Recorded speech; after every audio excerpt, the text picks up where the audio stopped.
संस्कृति की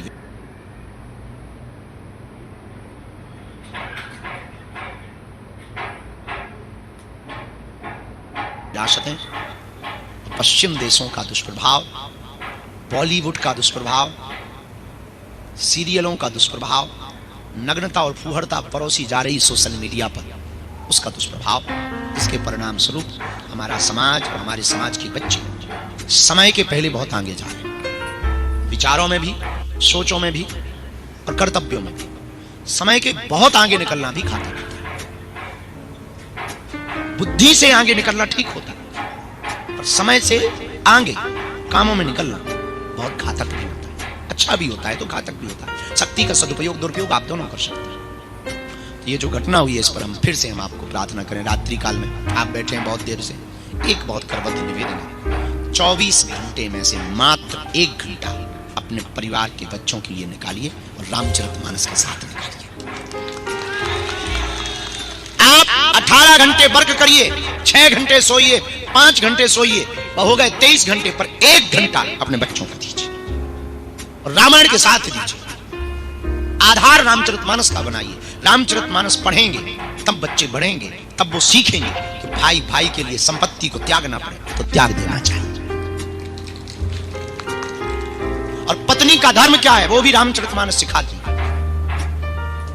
और पति का धर्म क्या है वो भी रामचरितमानस सिखाता। भाई का धर्म क्या है वो भी रामचरितमानस सिखाती। पिता का धर्म क्या है वो भी रामचरितमानस सिखाती। राजा का कर्तव्य क्या है वो भी रामचरितमानस सिखाती। प्रजा कैसी होनी चाहिए वो भी रामचरितमानस सिखाती। मल्टी टैलेंटेड है, कोई भी ऐसी शिक्षा नहीं जो आप रामायण से नहीं ले सकते।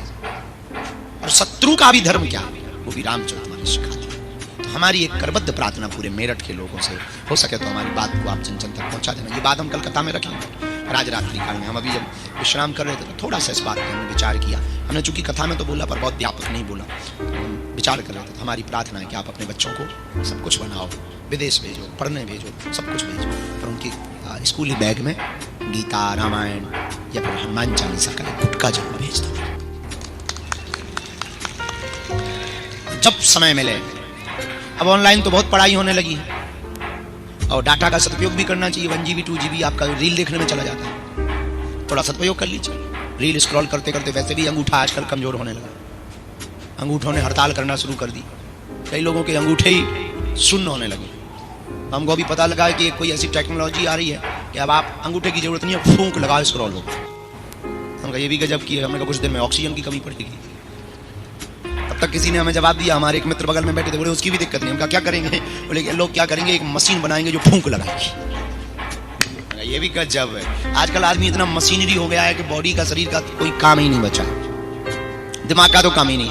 पहले पूरे गांव भर के नंबर याद होते थे, अब आजकल खुद का नहीं होता है। वो भी जाकर के व्हाट्सएप में आप वाला देखते हैं, वो चेक कर देंगे अपना नंबर कौन सा है। बड़ी आफत है। पहले के पूरे गांव भर के नंबर याद, नाम याद, कल क्या करना है, परसों क्या करना है। अब आजकल तो सब मोबाइल को याद है, वो भी रिमाइंडर देता है। और क्या गजब के लोग हैं, 4 बजे 10 बजे का अलार्म डाल देते हैं, सुबह 6 बजे उठेंगे, 8 बजे उठेंगे, और जब वो बजता है तब ऐसे लगता है जैसे आतंकवादी पीछे लग गए। हाँ, अब उसको बंद करके सोने का अलग मजा है। अलार्म बज रहा हो फिर बंद करो फिर सो, ऐसे लगता है जैसे बम डिफ्यूज कर दिया। हाँ, ऐसे लगता है जैसे बम डिफ्यूज कर दिया। हाँ, बहुत मजे के साथ सोते और ज्यादा नींद तब आती, अलार्म बंद करने के बाद इतनी गहरी